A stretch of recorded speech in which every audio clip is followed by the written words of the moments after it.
우리가 지금 신앙생활을 하고 있는데 신앙생활은 우리가 생각하는 것만큼 그렇게 어려운 게 아니에요.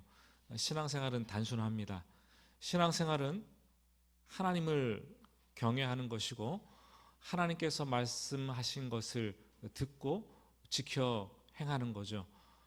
이 경외라고 함은 사랑과 두려움 두 단어가 동시에 포함되는데, 그분을 사랑하면 그분이 하신 말씀도 사랑스러워서 그 말씀을 지키려고 애를 씁니다. 그분이 두려우면 그분이 하신 말씀도 두려워서 순종할 수밖에 없는 거죠. 그래서 하나님은 우리에게 율법을 주셨고, 율법의 핵심, 율법의 엑기스라고도 근간이라고도 할 수 있는 십계명을 친히 기록해서 주셨습니다. 여러분, 혹시 하나님께서 십계명을 주실 때 왜 두 돌판에 주셨을까? 큰 돌판에 그냥 한 판으로 기록해 갖고 주시면 어땠을까? 라는 이런 생각을 해보신 적이 있으십니까? 우리는 당연히 하나님께서 이 십계명을 각각 이쪽 판에 5계명, 이쪽 판에 5계명씩 기록해서 두 돌판에 주었을 것이라고 생각을 합니다. 그런데 하지만 학자들은 전혀 그렇게 생각하지 않죠. 고대 근동에서 언약을 맺을 때에는 당사자들이 서로 똑같은 내용을 두 곳에 두 번 기록하는 거죠. 둘로 기록해서 각각 하나씩 똑같은 것을 나누어 가졌습니다. 또한 그렇게 증서를 쓰고 언약을 맺는 체결 방식을 할 때에도 이게 쌍방 예식이라서 짐승을 잡아서 피를 흘려 반을 똑같이 반으로 나눕니다. 짐승을. 그리고 짐승을 반으로 벌려놓은 이후에 체결하는 언약을 맺는 두 사람이 함께 그 사이를, 짐승의 피가 뚝뚝 떨어지는 그 사이를 함께 지나가는 거죠. 이렇게 하는 이유는 언약을 맺는 우리들 둘 중에 어느 한 사람이라도 먼저 언약을 깨트리면 그 사람도 이 피를 흘려 쪼개지고 죽어가는 참혹한 죽음을 똑같이 당하게 될 것이다 라는 메시지를 던져주는 거죠. 하나님께서도 십계명을 친히 두 돌판에 똑같이 기록해 주셨습니다. 똑같이 기록해 주신 이유는 나 여호와는, 하나님은 이 언약을 신실하게 지킬 것인데 너희도, 이스라엘 백성들도 언약을 신실하게 지켜라 라고 강력한 요청, 요구가 담겨 있습니다. 그렇지 않으면 이 두 돌판처럼 너희도 쪼개지고 나누어지고 분리될 것이라는 엄중한 경고의 메시지가 들어 있습니다. 그래서 율법의 수요자라고 자처했던 서기관들과 백성의 장로들, 바리새인들은 이 율법을 목숨을 걸고 지키는 거죠. 하나님으로부터 분리되지 않기 위해서. 그래서 그들은 그것을 지키면서 자기들의 의로움으로 삼았고 자기들의 자랑으로 삼았고 또 자기들이 그 행위를 통해서 구원받는 조건이라고 확실히 믿었습니다. 하지만 예수님은 산상수훈 말씀에서 아주 충격적인 말씀을 하시죠. 너희의 의가 이 서기관과 바리새인들과 보다 더 낫지 못하면 결단코 천국에 들어가지 못하리라. 요즘 표현으로 현대어로 좀 바꾸면 그런 얘기입니다. 성도님들을 향해서 너희의 말씀 수준과 너희가 말씀을 듣고 말씀을 지키는 그 수준이 목사보다 또는 신학교 교수보다 더 낫지 않으면 결코 천국에 들어갈 수 없다라는 거죠. 여러분, 이게 가능합니까? 불가능하십니까? 이게 불가능하다고 생각하면 문제가 되는 거예요. 가능합니다. 왜냐하면 바리새인들과 서기관들이 율법의 지키면서도 율법의 정신을 변질시켰기 때문에 그들이 율법의 정신은 버리고 율법의 빈 껍데기, 형식만 갖고 율법을 지킨다고 했기 때문이죠. 우리가 율법의 본질, 율법의 처음 정신으로 돌아가기만 하면, 그리고 율법의 완성자 되시는 예수님의 말씀을 듣고 그것을 그대로 지키기만 한다면 그들보다 훨씬 나은 거죠. 그리고 천국에 들어갈 수 있는 거죠. 그리고 주님께서는 율법과 십계명의 의미를 이 쪽집게 과외하는 것처럼 콕콕 집어서 중요한 것들을 몇 가지를 얘기해 주시는데, 마태복음 5장에 6가지 주제를, 테마를 가지고 가르쳐 주십니다. 살인, 간음, 결혼, 맹세, 보복, 원수 사랑하는 방법. 오늘은 첫 번째로 이 살인에 대한 율법의 메시지를 풀어서 설명을 하고 계십니다. 21절과 22절 상반절을 보면 이렇게 기록되어 있어요. 옛 사람에게 말한 바 살인하지 말라. 누구든지 살인하면 심판을 받게 되리라 하였다는 것을 너희가 들었으나 나는 너희에게 이르노니 형제에게 노하는 자마다 심판을 받게 되고. 살인은 다른 사람의 목숨을 빼앗고 죽이는 것입니다. 서기관들과 바리새인들은 살인을 하면 누구든지 심판을 받는데, 세상 법정에서 형사재판을 받고 감옥에서 들어가서 형벌을 치러야 된다. 그게 심판이다 라고 가르쳤습니다. 하지만 예수님은 좀 다르게 가르치십니다. 살인은 사람뿐만 아니라 하나님 앞에서 심판받는 중죄다. 그러면서 살인이 사람을 죽이는 것만 해당하는 것이 아니라, 살인의 원래 의미는 형제에게 화를 내면, 분노하면 그것이 하나님의 심판을 받는 것이다.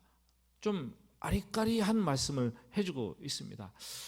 근데 여러분, 살인하게 되면 왜 하나님 앞에서 심판을 받게 되는 것일까요? 왜냐하면 하나님께서 자기 형상을 따라서 사람을 창조하셨는데, 사람에게 주신 아주 소중한 하나님의 형상을 파괴하는 행위이기 때문에, 하나님을 대적하는 행위이기 때문에 심판을 받는 자라는 거죠. 사실 살인은 그 밑바닥에 분노가 깔려 있어요. 분노 때문에 심판을 받기도 하는 거죠. 분노에서 시작이 되는데, 마음속에 분노를 가지고 있으면 제일 먼저 의사소통이 막히더라고요. 소통이 안 되는 걸 느끼게 됩니다. 소통이 안 되면 이게 관계가 또 끊어져 버려요. 관계가 안 되고 소통이 안 되면, 분노가 있으면 영혼의 평안이 다 사라지게 됩니다.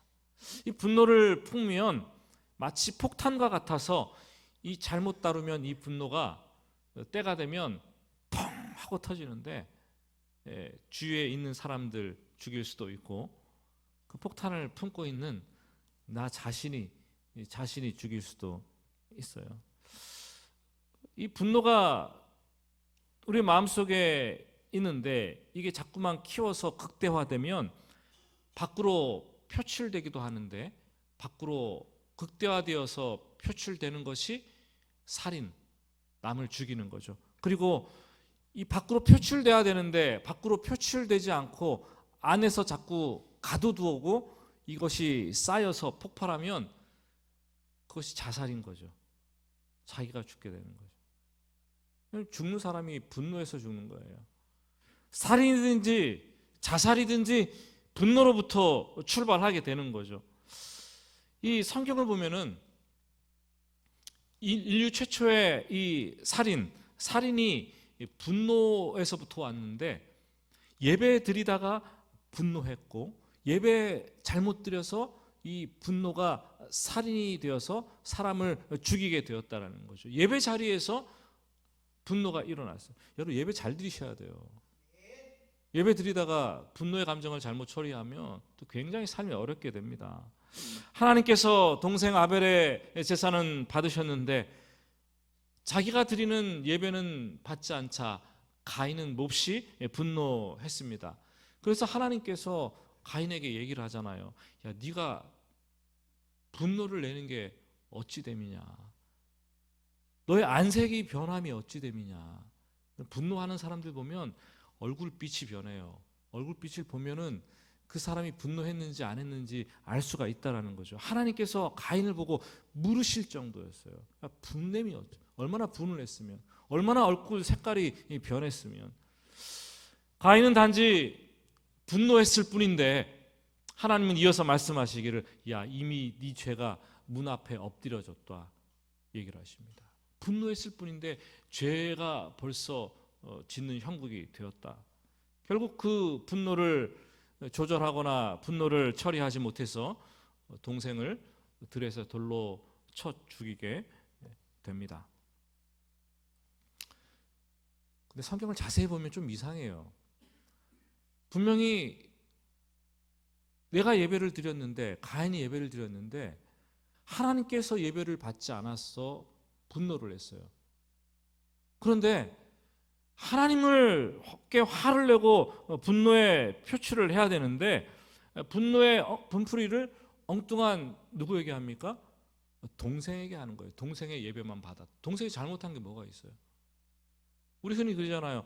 종로에서 뺨 맞았는데 한강 가서 다른 사람 보고 눈을 긴다고 얘기하는 거예요. 분노의 표출구가 잘못됐다라는 거죠. 이 하나님께 내가 분노를 표출하려고 했는데 하나님은 어찌할 수 없으니까 그게 분노의 표출구를 찾았는데 그게 힘없는 동생인 거예요. 동생. 그래서 분노는 반드시 누군가를 극대화되면은 누군가를 희생양, 이 타겟으로 찾게 되어 있습니다. 희생양을 찾지 못하면 자기가 결국은 죽는 거예요. 실제로 경찰청 통계를 보니까요, 주요 범죄인 살인, 강도, 강간, 폭력, 절도 이 범죄의 35%가 분노의 동기 때문에 일어난 거라고 보고를 하고 있어요. 특별히 살인 같은 경우는 뭐 계획 범죄도 있지만 이 살인의 50%가 분노 때문에 일어난다고 되어 있습니다.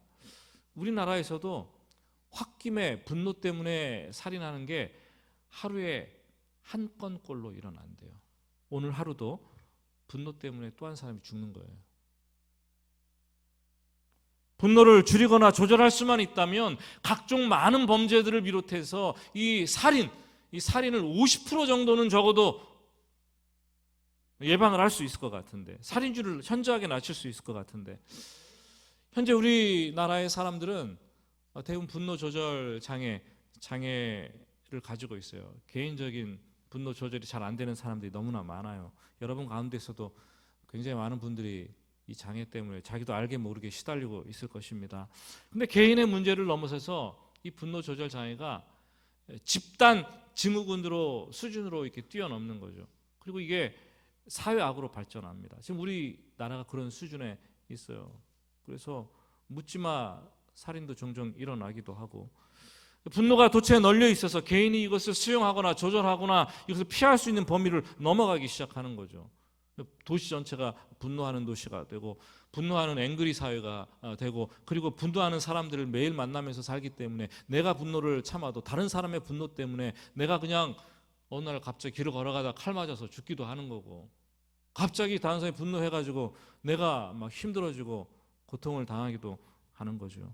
여러분, 분노하는 아이들, 분노하는 청년들, 분노하는 가족들, 화를 참지 못하는 어른이지만 아이 같은 어른들, 우리는 매일 분노를 느끼고 마주대하고 그 분노를 체험하면서 살아가고 있습니다. 여러분, 그 분노를 좀 잡아줄 수 있는 이 브레이크가 우리 사회에 또 우리 개인에게 필요하죠. 성경에도 이 분노의 위험성에 대해서 여러 차례 경고를 합니다. 한번 스크린을 통해서 말씀을 한번 볼까요? 잠언 14장 17절 우리 같이 읽습니다. 노하기를 속히 하는 자는 어리석은 일을 행하고 악한 계교를 꾀하는 자는 미움을 받느니라. 잠언 16장 32절도 읽어보겠습니다. 노하기를 더디하는 자는 용사보다 낫고 자기의 마음을 다스리는 자는 성을 빼앗는 자보다 나으니라. 29장 11절이요. 어리석은 자는 자기의 노를 다 드러내어도 지혜로운 자는 그것을 억제하느니라. 노를 드러내는 사람은 어리석은 자라는 거죠. 29장 22절도 읽어보겠습니다. 노하는 자는 다툼을 일으키고 성내는 자는 범죄함이 많으니라. 노하는 것에 대해서 성경은 경고를 하고 있고 그걸 조절하고 통제할 수 있어야 된다 말을 합니다. 몽골 제국의 대제국을 이루었던 칭기스칸이 아끼는 매가 있었어요. 그 매와 함께 훈련 사냥매죠. 사냥을 나갔습니다. 사냥을 하다가 몹시 목이 말라 돌아다니다가 바위 틈에서 물줄기가 흘러내리는 그곳을 발견했어요. 그래서 잔을 가지고 가서 물을 받아서 목을 축이고 마시려고 합니다. 그런데 갑자기 그 아끼고 훈련된 살아가는 그 매가 갑자기 오더니 그 잔을 날개를 바닥바닥해서 잔을 툭 치는 거예요. 뭐 우연이겠지. 또 가서 잔에다가 주워서 물줄기를 받아서 마시려고 똑같이 날갯짓을 해서 잔을 탁 쳐서 땅바닥에 떨구는 거예요. 그러기를 두세 번 반복하니까 칭기스칸이 화가 머리 끝까지 치밀었습니다. 그래서 아끼는 사냥 매지만 칼을 빼서 단숨에 그 매를 베어버리고 말았습니다.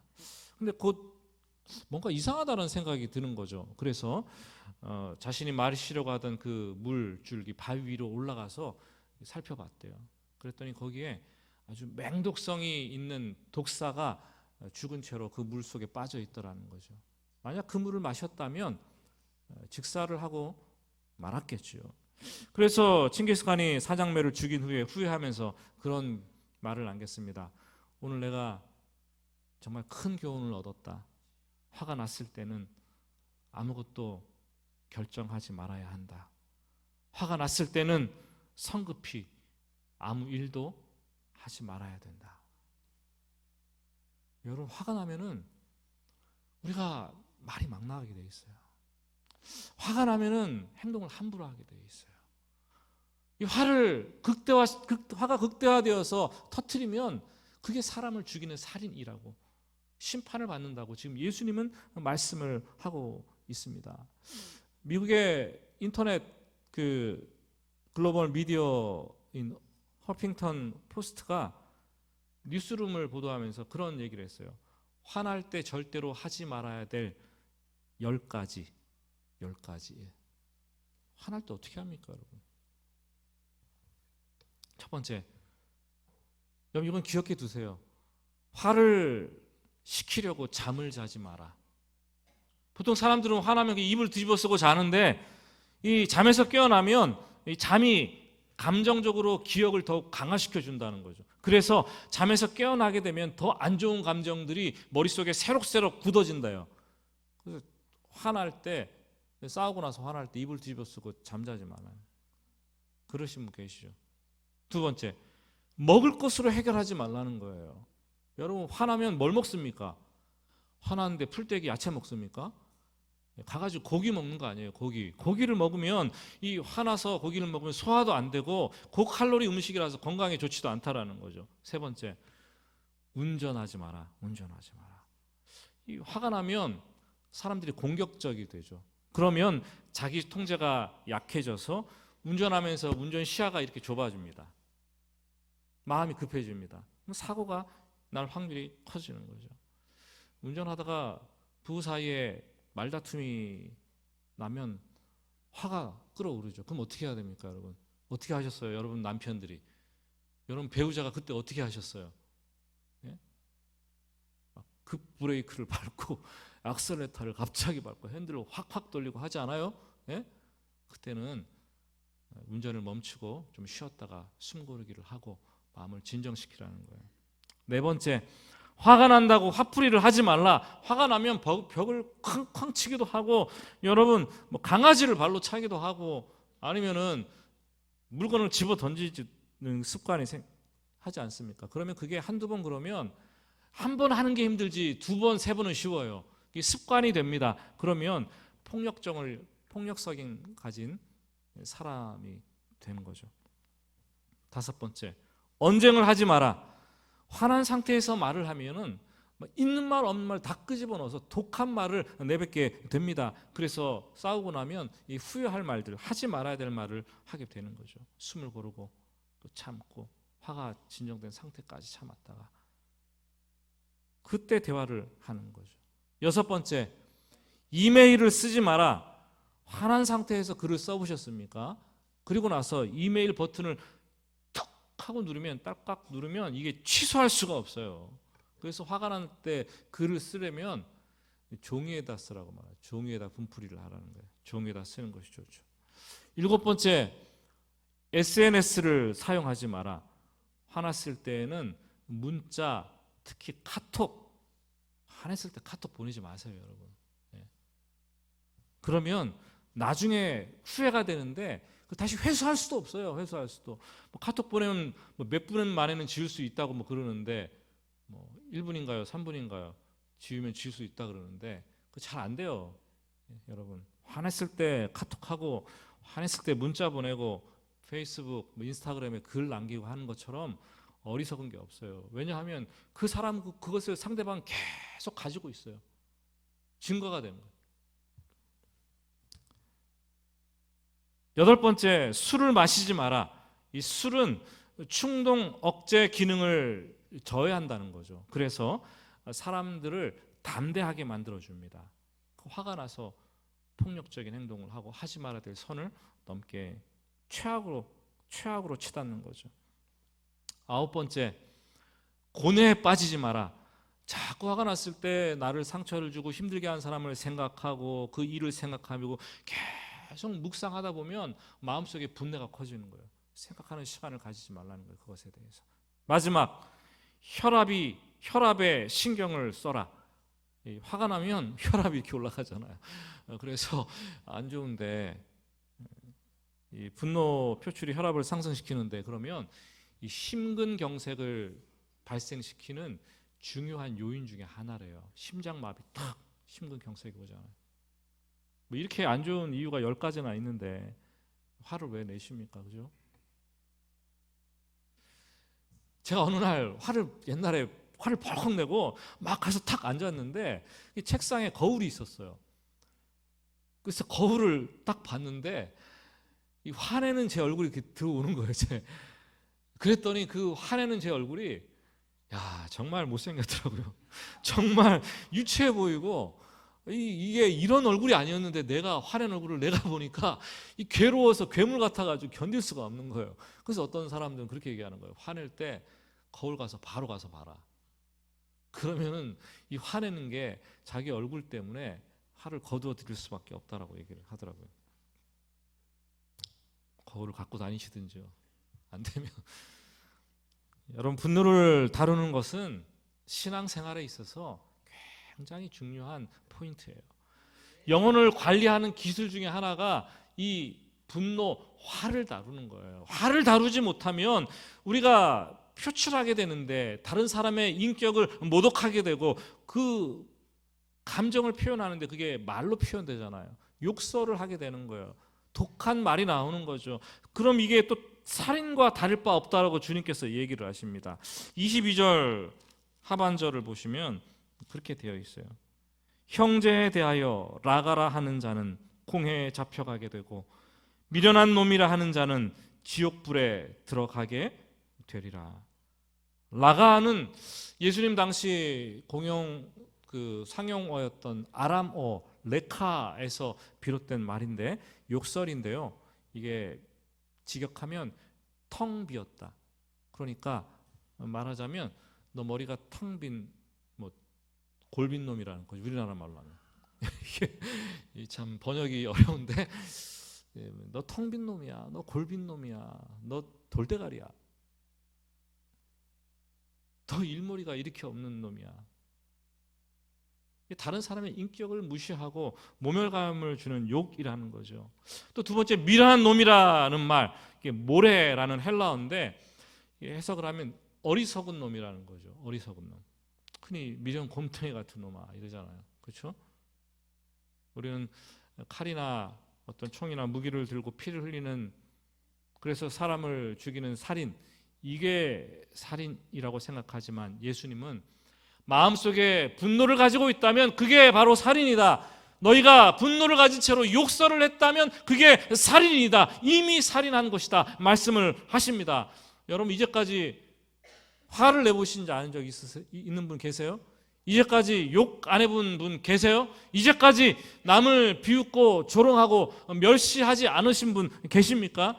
하지만 그것을 또 살인이라고 생각해 보신 적 있으십니까? 근데 살인이래요. 그래서 충격인 거죠. 이 말씀을 새겨 듣고 충격이 안 되십니까? 하나님 말씀인데. 어찌 보면 우리는 날마다 살인을 하고 있어요. 가족들을 죽이고, 죽인 사람 아침에 죽였는데 저녁에 집에 와서 또 죽이고, 직장 동료를 매일같이 죽이고, 교회 성도들 심지어 교회 와서도 죽이고, 우리 주위에 있는 사람들이 나 때문에 반초 죽음을 당하고 100번을 죽고 더 죽고 죽었다가 깨어났는데 또 죽이고. 우리 그리스도인들은요, 세상에서 죄라고 규정한 것만이 죄라고 생각해서는 안 된다라는 거죠. 구원받은 사람들은 예수님과 예수님이 하신 말씀을 믿는 사람들이기 때문에 예수님의 말씀이 삶의 기준이고, 예수님이 하지 말라는 것, 그거 넘어가면 죄가 되는 것이고, 예수님이 그것 때문에 네가 심판을 받는다 그러면 그걸 믿어야 되는 사람들인 거예요. 요한 사도도 말을 했습니다. 요한 사도는 요한일서 3장 15절을 한번 같이 읽어볼까요? 스크린을 보고 같이 읽겠습니다. 그 형제를 미워하는 자마다 살인하는 자니 살인하는 자마다 영생이 그 속에 거하지 아니하는 것을 너희가 아는 바라.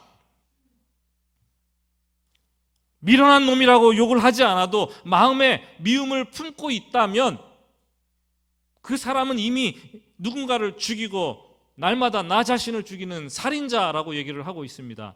미움의 대상을 죽이고 싶은데 죽이지도 못하고 화를 적절하게 풀어내지도 못하면 마음에 미움을 품고 살아가는 거잖아요. 그러면 스트레스성 장애가 오는데 그것을 우리 그 한국의 고전적인 말로 화병이라고 그러지 않습니까? 화병.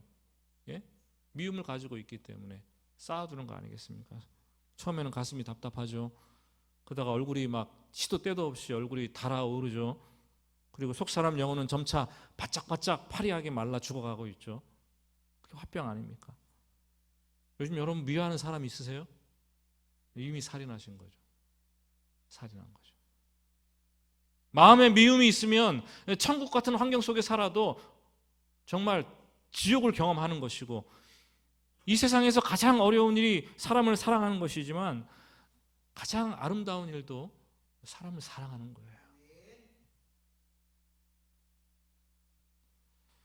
주님께서는 이 분내는 거, 욕하는 거, 미워하는 게 어떤 것인지 살인이라는 것을 규정을 하시고 23절과 24절에서 살인에 대한 적극적인 처방전을 우리에게 전해주십니다.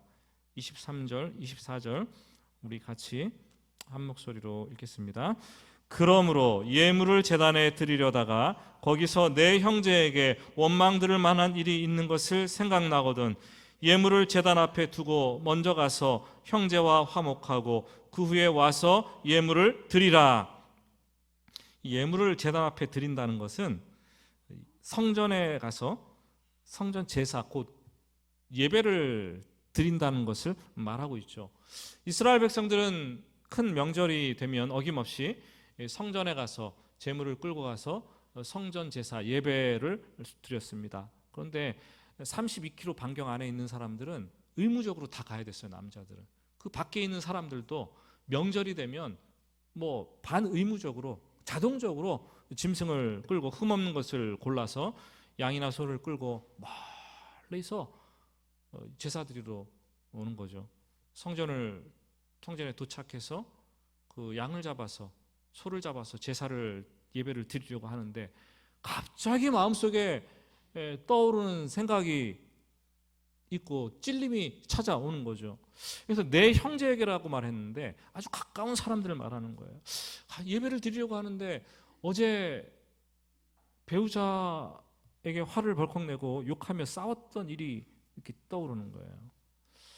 직장에서 동료에게 막말을 하고 그 인격을 무시했던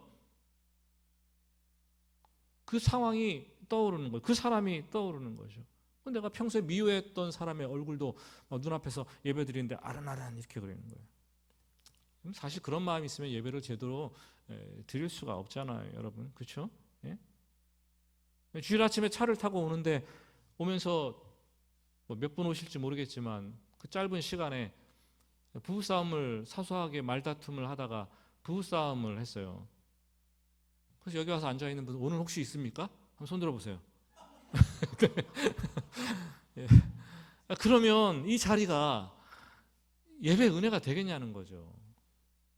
뭐 웃으시지만 한두 번쯤은 다 그런 경험 다 하셨어요, 여러분. 그렇죠? 그래서 차를 타고 오다가 주차장에 딱 내리면 안 싸운 것처럼 하고 표정을 막 하는데 그게 됩니까?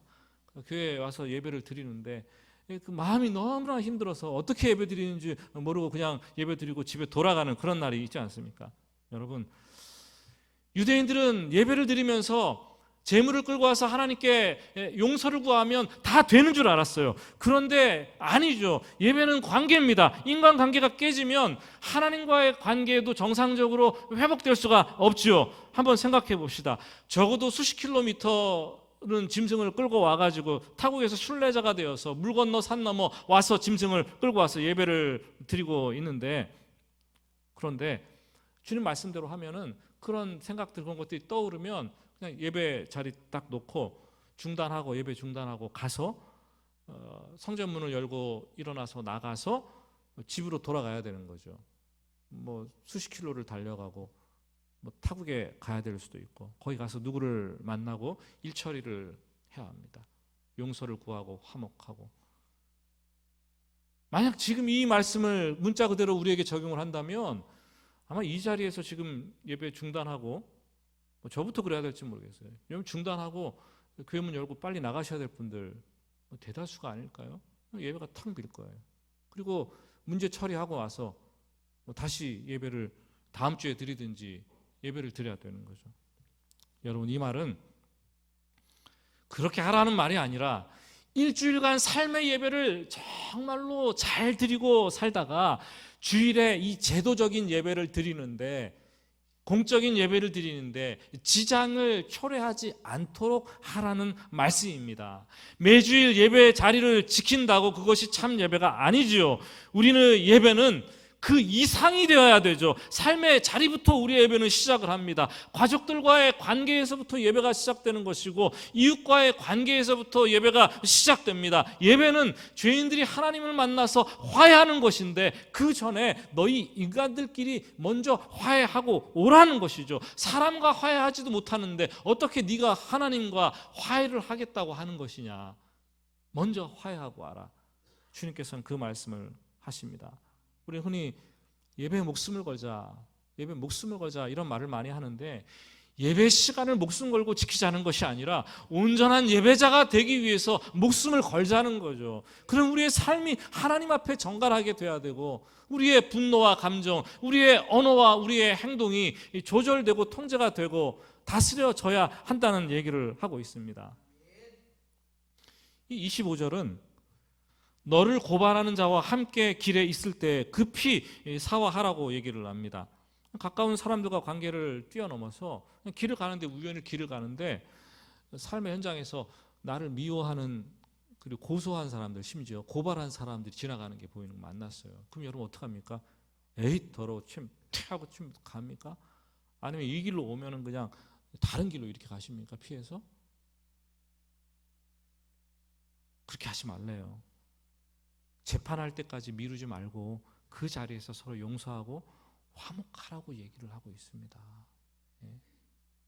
제가 가장 마음이 아픈 건 뭐냐 하면은요, 뭐 많이 듣진 않아요. 어쩌다가 뭐 가끔씩 듣는 얘기인데 우리 성도님들끼리 교회 와가지고 뭐 인사를 했는데 인사를 안 받았어요. 누가? 왜 그러시나요? 미워하는 감정이 있기 때문에 그러시는 거죠. 그렇죠. 고개를 돌리고 못 본 척하고 다른 길로 가고 말해도 못 들은 척하고. 여러분 그거는 그리스도인이 할 짓이 못 되는 거예요. 오늘 말씀에서 길 가다가도 우연히 정 나를 위하고 고소고발한 사람을 만났다면은 그 자리에서 재판까지 그 자리에 즉석에서 하라는 거 아니겠습니까, 여러분? 저는 그런 얘기를 들으면 참 마음이 아파요. 우리 교회 성도님들이 예배 드리러 왔는데 밉다고 마음에 들지 않다고 서로 인사를 받지 않고 서로 고개를 돌리고 하면 이게 온전한 예배자의 모습인가? 여러분 제발 그러지 마시기 바랍니다. 예수님은 죽어가면서 자기를 찌른 사람들까지도 용서하시지 않았습니까, 여러분? 그 용서가 우리에게 필요한 거죠. 하나님의 심판을 두려워한다면 우리가 시한폭탄에 뇌관이 있다면 터지기 전에 그걸 빨리빨리 제거해야 되는 거예요. 자꾸 싸워두면 정말 시한폭탄이 되어서 내가 죽든지 그 사람이 죽든지 죽음으로 귀결날 수밖에 없죠. 여러분, 문제가 있다면 그 문제가 풀려지거나 세상 법정에서 고소고발할 때까지, 재판할 때까지 기다릴 것이 아니라 우리는 만나게 됩니다. 우연이든지 아니 찾아가서든지 적극적으로 그 문제를 풀어야 될 것입니다. 저는 오늘 말씀을 함께 나누면서 저와 여러분 모두는 살인자라는 생각을 지울 수가 없습니다. 매번 교회에 와서 예배드리다가도 당장 멈추고 우리가 달려나가서 화해를 해야 될 사람들이 저와 여러분이 아닌가라는 생각이 듭니다. 그렇게 잘 살아야 된다는 얘기죠. 여러분, 어떻게 우리가 화를 안 낼 수가 있습니까? 그렇다고 우리가 화를 안 내면서 살겠습니까? 희노애락, 이 노하는 감정, 이 분노도 하나님께서 인간에게 주시는 감정이에요. 화를 낼 수 있어요. 화를 내는 게 어떨 때는 정상적이에요. 화를 내야 되는데 또 화를 안 내는 사람이 있어요. 이것도 비정상적인 거죠. 하지만 이 화를 지혜롭게 잘 풀어야지 병이 되지 않겠죠. 화나는 감정을 자꾸 키우거나 모아두거나, 화난다고 우리가 욕을 해서도 안 되고, 화난다고 상대방의 인격을 경멸하지도 말아야 되고, 화난다고 그 사람을 미워하지도 말아야 되고, 화난다고 마귀에게 틈을 주어서 우리가 죄 짓는 자리까지 가서도 안 되죠. 화가 날 때 다스릴 줄 알아야 되죠. 말을 다스릴 줄 알아야 되고, 감정을 다스릴 줄 알아야 되고, 행동을 다스릴 줄 알아야 되고, 오래 품지 않을 줄 알아야 되고, 해가 지기 전에 우리가 가급적 그걸 풀 수 있어야 되고, 화가 났을 때는 자기를 돌아보는 성찰의 기회로 삼아야 합니다.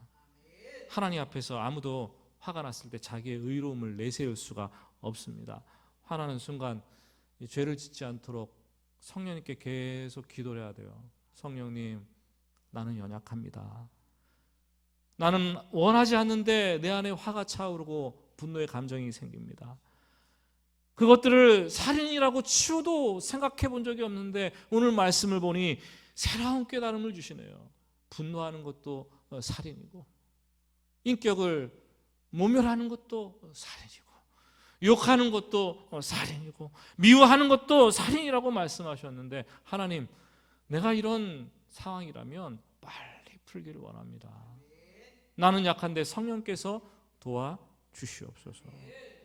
여러분, 지금 혹시 미워하는 사람과 같이 살고 있습니까? 지금 혹시 미워하는 사람과 같이 예배를 이 자리에서 드리고 있습니까? 너무 가까운데 만나기만 하면 나도 모르게 습관적으로 화를 내고 모멸하는 그런 관계에 있는 사람들이 있습니까? 여러분, 화해는 긴급한 거예요. 긴급성이 있어요. 화해는 빨리 풀어야 되는 거예요. 그래야지 우리 예배가 살고 중단된 예배가 회복되고 우리의 영혼이 살 수 있습니다. 오늘 말씀을 듣고서 여러분 마음속에 한 가지라도 여러분 마음속에 찔림이 있고 아픔이 있고 깨달음이 있다면 주저하지 말고 먼저 찾아가서 화해하고 또 용서하는 여러분 되시기를 바랍니다. 우리 같이 오늘 말씀 묵상하면서 기도하겠습니다.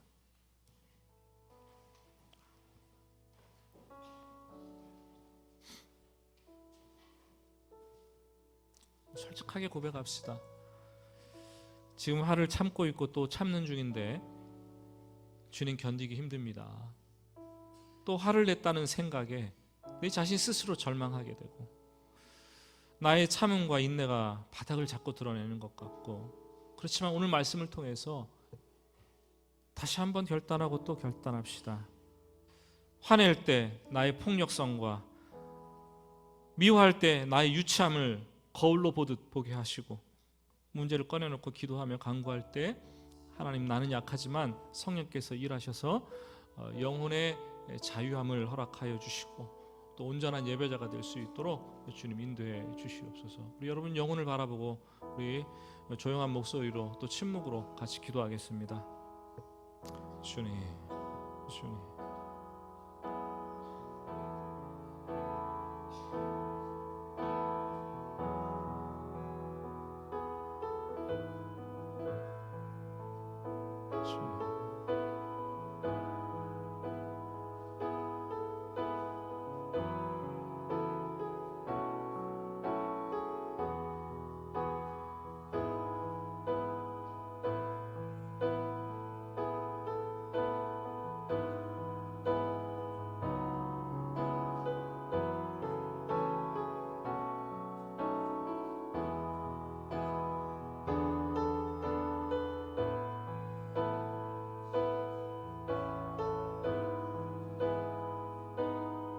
주님,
하나님을 사랑하는 자들은 하나님 말씀도 사랑하여 지키는 자들이라고 하셨는데, 하나님 오늘도 말씀을 또 듣습니다. 말씀이 귀에 듣기에 좋은 말씀이 아니라 삶의 현장으로 가져가서 힘들더라도 실천에 옮길 수 있는 그런 의지를 우리에게 허락하여 주시옵소서. 오늘 말씀 속에 깨달음이 있고 행함이 들어있다면 주저하지 말고 한 주간 동안 행동으로 옮겨서 온전한 예배자가 될 수 있도록 주여 인도하여 주시옵소서. 예수님의 이름으로 기도드립니다. 아멘.